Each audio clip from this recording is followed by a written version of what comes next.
So I realized we just did a video about all of the heartbreak and all the just the pain and the acidness of a diva wide receiver like Stephon Diggs, who forced his way out of town, and there's like, I didn't do that. But may as well talk about Antonio Brown. So this is us putting on the table, just like Minnesota Vikings will sign Antonio Brown. Right. And even though the Vikings have built up this locker room of high character guys, I feel like Spielman has just taken calculated risks, and Antonio Brown certainly fits that description. Now, the NFL officially gave Antonio Brown an 8-game suspension for literally all the violations. Honestly, if you could look up the NFL book when it talks about how ways he gets suspended, Antonio Brown probably got bingo. Actually, he might have gotten blackout, just getting all the squares done. Right. Also, random. So Antonio Brown's middle name is Tavares, which not the same spelling, but it's pretty fitting.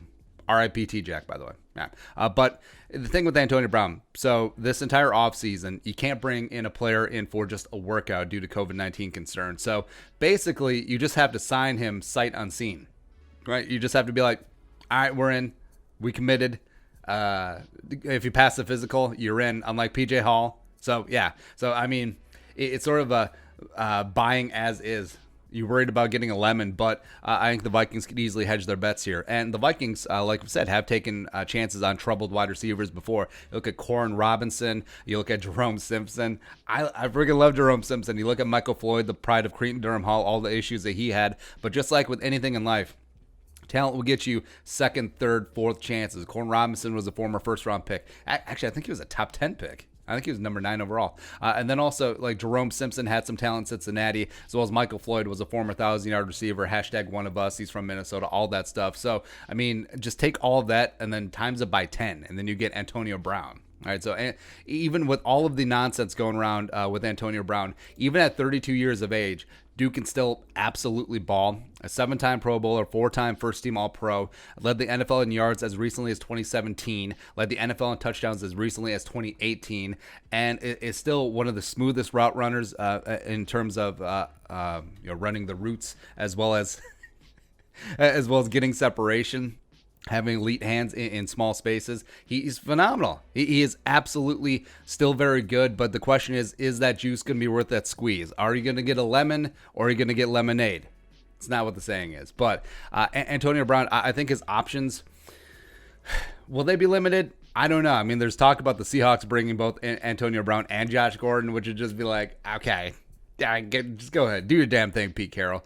But I think what he probably will get is a team will take a crack at him, and he'll get a heavily incentive-laden deal, probably 1 year, nothing guaranteed, as well as it'll be jam-packed with statistical bonuses, as well as games played, as well as not being suspended bonuses, which, you know.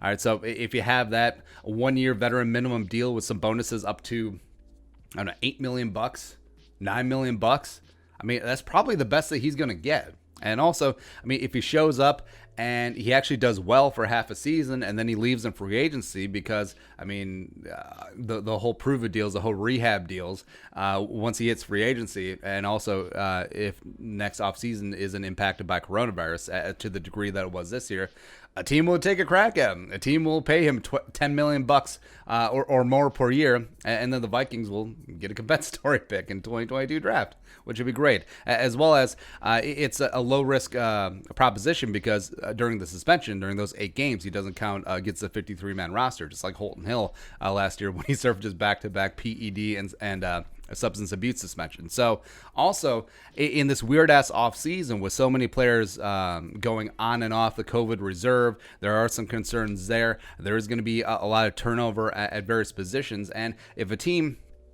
say a team is in a playoff chase, right? After 8 games, they're leading the division, and one of their star receivers, big time contributors, either has a traditional injury, which, man, it's going to be weird just talking about normal injuries like ACLs and whatnot. But say they get abducted by aliens or they go down on the COVID reserve. All of a sudden, Antonio Brown's just sitting there chilling. You're right before the trade deadline. The Vikings had him in training camp. He's been up on blocks the first 8 games of the season. And then they're all like, okay, we'll trade you Antonio Brown for a 5th-round pick.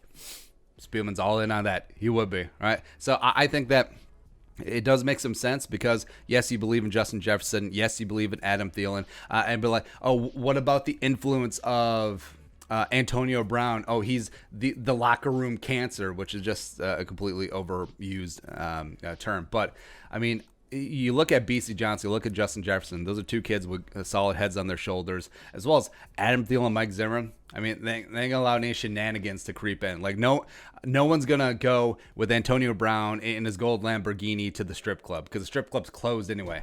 Ain't gonna happen, right? So lay down the law. Like Zimmer, Spielman, Cousins, Thielen, team leaders, Barr, Kendricks. They step in. Antonio Brown, hey, you're gonna help us win a Super Bowl, but you have one strike. You literally have 2 strikes on you already. One more strike, you are out. Any acting up, any suspension, any bad headlines, you are gone. Right? And Antonio Brown, he still is one of the cleanest route runners in the NFL. That's why he's damn near uncoverable in the red zone.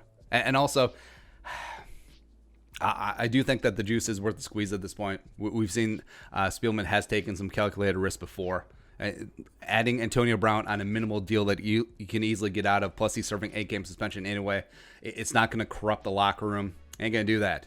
So I think it makes a lot of sense. Team's going to take a chance on him. Why not the Vikings? So your thoughts, Antonio Brown, Vikings. Let us know in the comments section below. It's so funny. Subscribe for daily Vikings takes. Want to support that work? Pull us up on the Venmo. Plus give us a follow on social media as well. But until next time, Skol, production value.